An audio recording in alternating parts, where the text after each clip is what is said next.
J'organise spatialement le lieu. Pour lui donner une ambiance particulière, je trouve des sources d'inspiration dans différents paysages. Le jardin est bordé d'herbes naturelles qui ont été laissées telles quelles pendant 2 mois. Nous avions imaginé que ce jardin, c'était important qu'il puisse être traversé par le public, donc comme une rivière qui coulerait au milieu.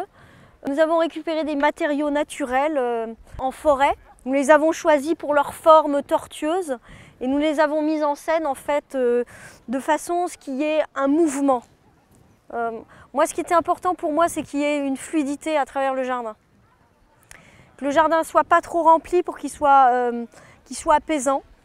L'esprit du jardin était habité par mythes et légendes, donc une fée. Donc nous avons eu l'idée de construire une construction qui en fait donne une image de cabane un petit peu mystérieuse. Un lit, un peu comme le lit de la Belle au bois dormant, où quelqu'un aura pu séjourner, mais cette personne n'est plus là. Vous voyez, comme s'il y avait finalement l'empreinte de quelqu'un. Le dedans et le dehors se confondent. Ça, c'est notre forêt de Brancéliande. On s'est imaginé qu'on était parti dans cette forêt et on en a ramené un petit bout. Je travaille sur la thématique des mousses. C'est un végétal qui est extrêmement intéressant parce qu'il n'a besoin d'aucun entretien. On n'a pas besoin de l'arroser et il supporte la sécheresse. L'intérêt de l'usage en milieu urbain, c'est qu'on peut le travailler sous forme de graffiti, ce qui permet d'embellir les murs, sachant que la mousse va naturellement pousser et se développer. La mousse, parmi toutes ses qualités, elle a la qualité de pouvoir se déshydrater quasiment totalement en attendant la prochaine pluie. Dès qu'elle reçoit à nouveau de l'eau, le métabolisme reprend et la photosynthèse reprend.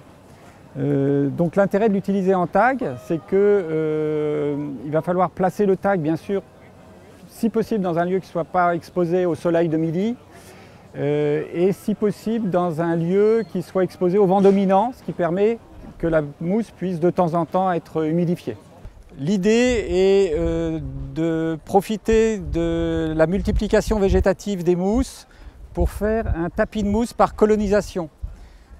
C'est-à-dire que l'effet vert n'est pas instantané, mais va se faire en à peu près entre 6 mois à 1 an.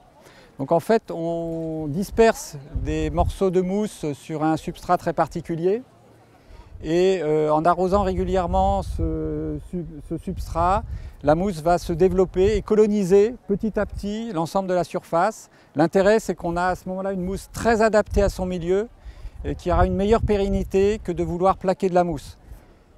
Il faut savoir en fait, pour utiliser les mousses, connaître les mousses. Donc on travaille nous avec des bryologues qui nous identifient les mousses. Parce que si vous prenez n'importe quel type de mousse et que vous voulez les utiliser en verdissement, vous avez 9 chances sur 10 pour que ça ne fonctionne pas, pour différentes raisons.